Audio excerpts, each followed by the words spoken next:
Ako na naman.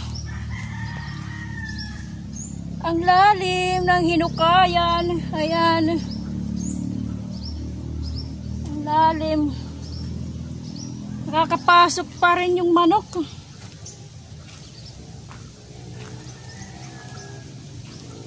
Kakapasok pa rin.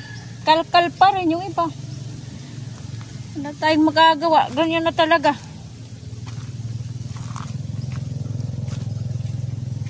Pasok pa rin yung manok. Nakapasok. Ewan ko kasi may ikot yan, di ba? Naghahanap talaga ng pagkain eh.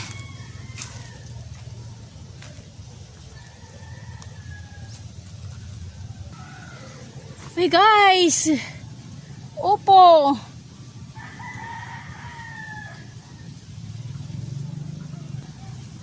Ayan o.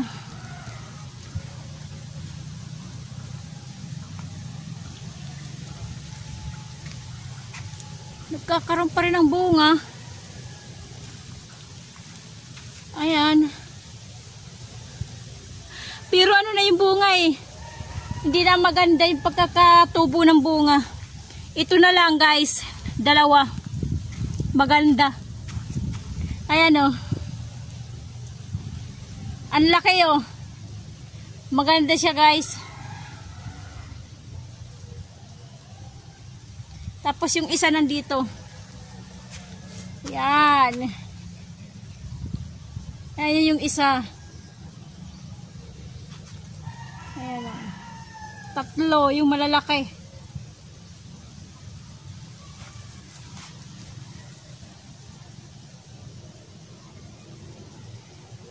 Ang ganda.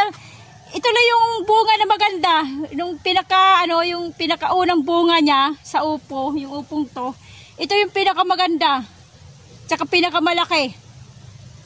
Pinakamalaking bunga ito. Pipitasin ko na ito mamaya guys. Pag may bumili, okay. Pag wala, okay lang.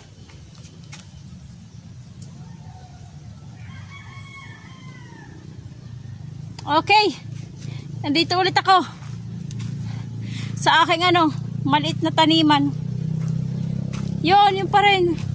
Nakakapasok pa rin yung manok.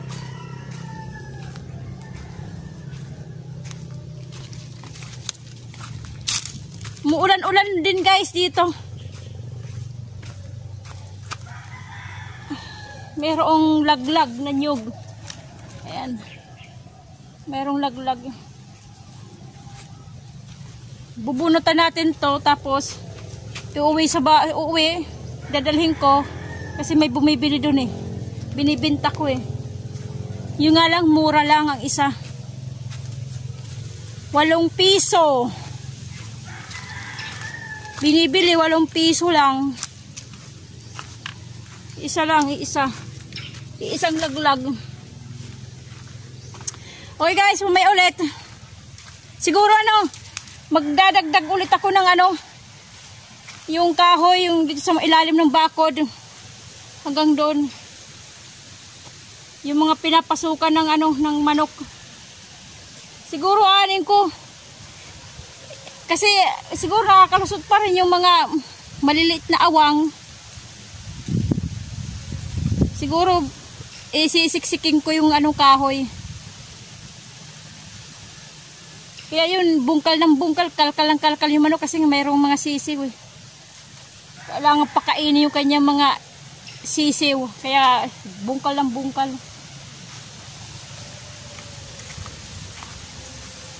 Ang palaya guys may bunga. Maliit nga lang, maliliit. Ang lito.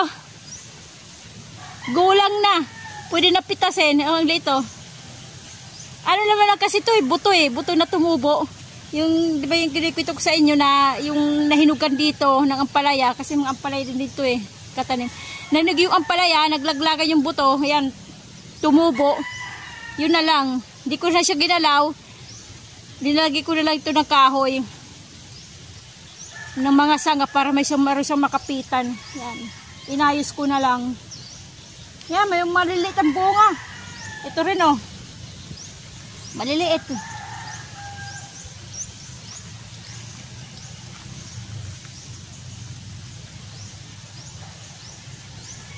Eh, kulubot na yung mga dahon, oh, kulubot. Wala naman ito mangyayari to. Ganyan na talaga yan, eh. Mga kulubot. Oh, mayroon pa dito sang nyug. Oh, mayroon akong dalawa iuuwi. May bibenta. Ayan. Kasama dun sa isa. Kasama to eh. Magkatabi siguro. Nalaglag. Tumalsik yung isa. Ayan. Meron akong dadalhin mamaya. Dadalawa. Marami kasing ano eh. Marami kasing bunga ng nyug. Yung mga gulang na. Kaya lang hindi naglalaglagan eh. Eh kahit ito isang puno eh. Marami dun eh. Marami dun ano. Brown na nyug. Lahat ng puno. May mga. Ito rin oh. Ang dami. Eh kung maglalaglagan yan. Marami. Aabot siguro ng 30. O mahigit pa ata eh. Kasi dun po. Eh itong puno eh. Marami oh. 1, 2, 3. Oh, may ano? Ha? 8 ata. Oh, marami. 10. Oh, ito. 10 ano, brown na nyug. Hindi pa naglalaglagan eh. Eh, wala namang sangay. Wala namang ano eh. Hagdan yung kanyang puno eh. Hindi makaakyat eh. Okay guys, may ulit.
Nakita ko guys kanina yung ano, yung manok.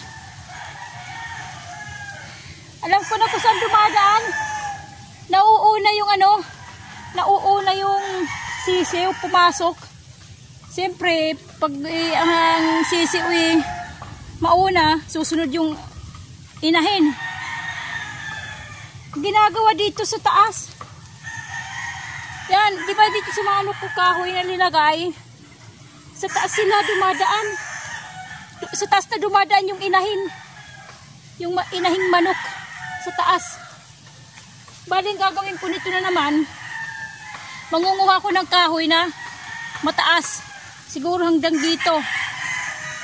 Ang taas o kalahati nitong ano nung cyclone wire na to. Kalahati. Kasi dito sila dito tumutungtong yung manok. Aakit dito tapos saka dito dadaan. Nakita ko kanina Dito duman Natatakpan nung ano nung puno ng nyug, binibidyohan ko. Dito nakadaan kasi may mababa dito. Dito nakadaan. Yan dito. Mababa kasi. Bali dadagdagan ko siya na mataas katulad dito. Kasing taas nito siguro. Yung dadagdagan ko. Ako, maunguha na naman ako nito ng kahoy. Medyo mahaba na, matataas. Wala talaga Kasi yung mga sisiw nag-uuna Pag umunang pumasok yung sisiw, siyempre susunod yung inahing. Kung saan yung anak nandoon. Kalkal talaga Kahigto ka talaga sila Yan ang gagawin ko guys.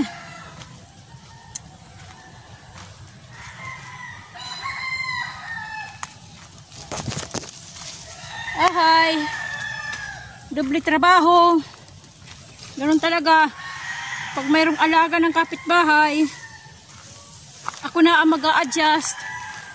Nakakawala pa rin doon sa kanyang kulungan Hindi naayos yung kanilang kulungan. Guys, pipitasin natin itong ano. Itong opo kasi baka maging magulang Kailangan natin pitasin. Malaki na kasi. Medyo pumuputi-puti na ng kaunti. Nagla-light green na Baka gumulang, hindi na makain. Pag may bumili, bibenta natin. Pag wala, pipilitin ko rin ibenta. Ilalako ko.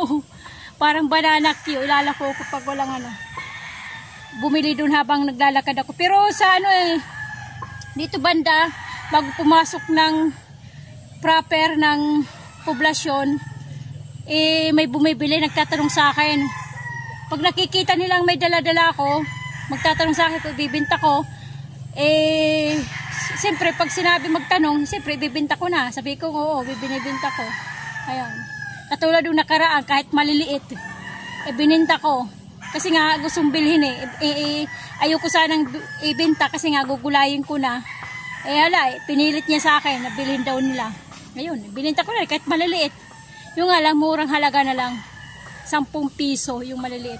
Siguro ibibita ko to ng 30. Itong malaki. As in, malaki talaga to guys. Malaki siya. 2 dangkal ang haba, pero malusog. Ito yung kadalasan na hindi to yung opo na mahaba ito hindi. Yung maliliit lang, may iksi. Pipitasin natin guys. Wala ko ng itak.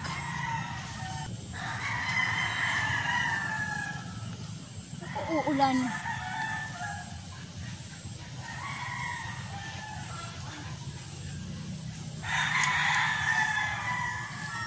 So guys, ang laki Natutuwa ako. Ito yung pinakamaganda. Pinakamalaking napitas ko. Mula nung simulang mamunga to. Ito yung pinakamaganda at saka pinakamalaki na napitas ko. Laki, natutuwa ako. Laki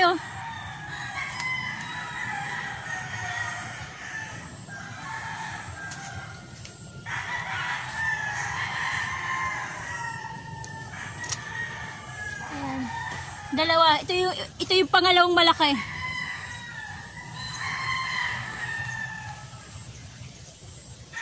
Yung nandito, hindi ko muna pipitasin.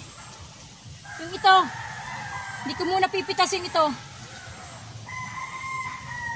Medyo palalaking ko muna ng konti.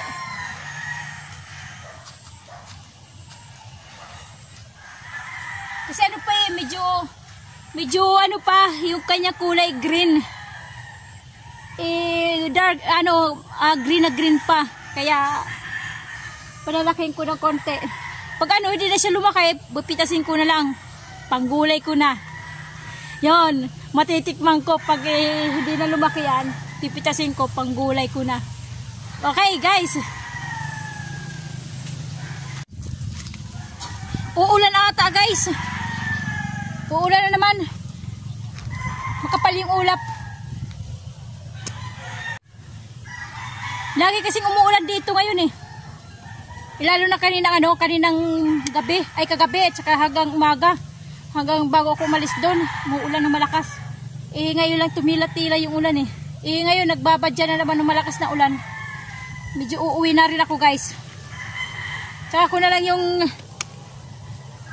tatapusin yung aking doon, yung sinasabi kong tataasan ko ulit ng kahoy na pinakabakot sa ilalim, sa ibaba ng cyclone. Okay guys, hanggang dito lang tayo. Dito ko na lang tatapusin yung aking munting video-videohan, yung aking munting vlog-vlogan. Sana guys, subscribe naman. Yung hindi pa dyan nakaka-subscribe, please subscribe naman para madagdagan yung aking subscriber. Pwede nyo i-share yung aking video para makilala naman ako doon sa inyong mga kaibigan. Siyempre, para makapag-subscribe sila. Baka matano ko ng nyug. Okay guys, hanggang dito na lang tayo. Kumusta ang buhay nyo? Ito ang aking buhay, ang buhay ni Waray. God bless sa ating lahat. Bye bye!